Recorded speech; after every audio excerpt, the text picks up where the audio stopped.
Conscious Creation with Cassandra. Good morning. Just want to remind you all that I am human just as much as everybody else is, and opening up to this work and discovering all these things for myself has been a journey, albeit a very needed one. It was also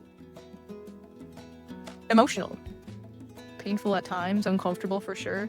But what I've gotten out of it was so worth all that, and all that needed to happen to get through to where I am today. And I'm not even done. I feel like I don't even know how many layers I've peeled back in which department, but I've done a lot of self-work and have come a long way. But I know that this is just the beginning.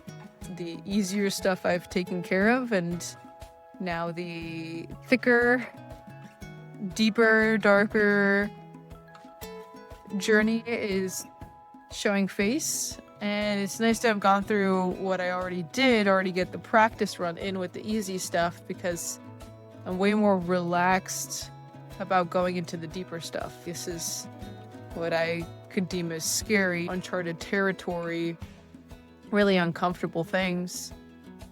And I'm able to go about it differently than when I've tried to go about it in the past. There's much less fear now. So I just want to remind you that we're all on journeys, and whether the journey be just letting life do whatever it does to you and being a rag doll, or choosing to be one that is living consciously and creating from that space as well, realizing that they have some work to do on themselves as well as what they want to create. Because being a conscious creator, I believe, and it is believed that one has to be connected to the greater power, so to speak.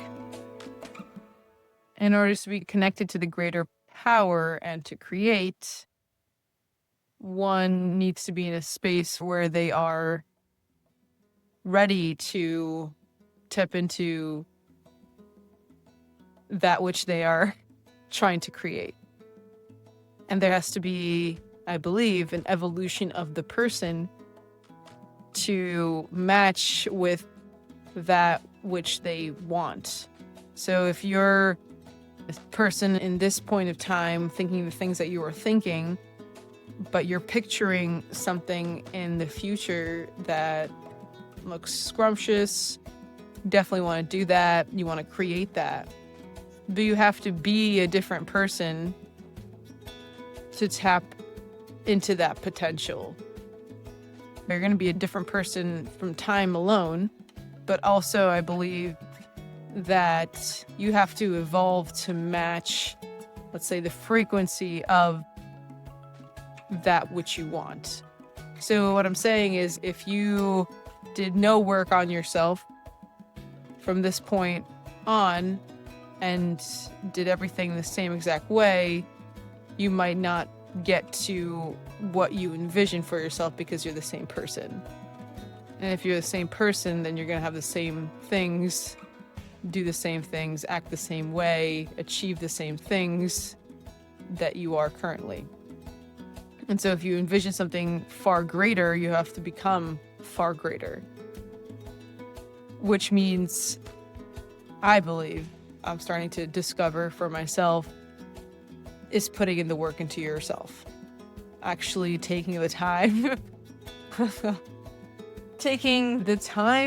and the energy to go into oneself and uncover and understand and reprogram, reframe.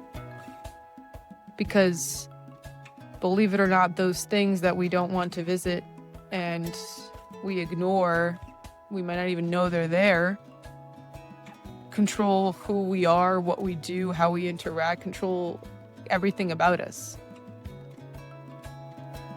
And it could be something that's not serving us. And like I mentioned, it could be something that we're not consciously aware is having such a big role in our existence. But once we start working on ourselves, we realize, hey, there's something that's limiting me here. Like, hey, why did I react that way? What am I carrying in me that made me react to this person this way or react to a situation this way? If I were to watch myself from the outside and see myself in that situation, I wouldn't want myself to react that way. So where is that coming from? And once we start digging in there, we recognize that we're running on whatever program we've learned.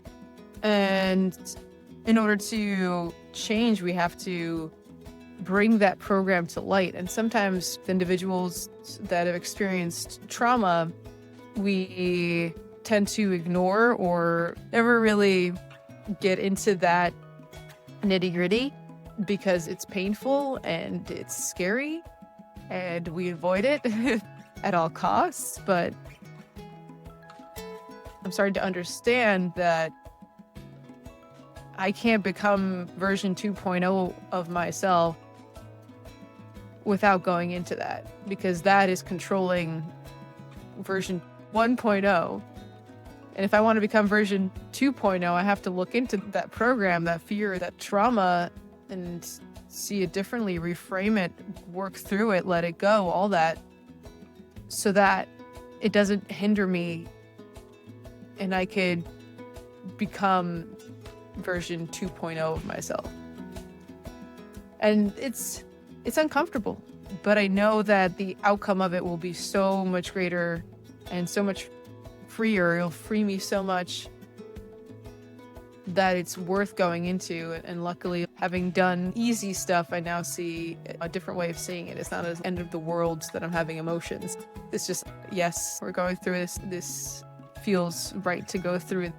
In order for me to go where I want to go, this needs to be worked through, and having some compassion for myself and understanding and not doing too much and listening to myself and recognizing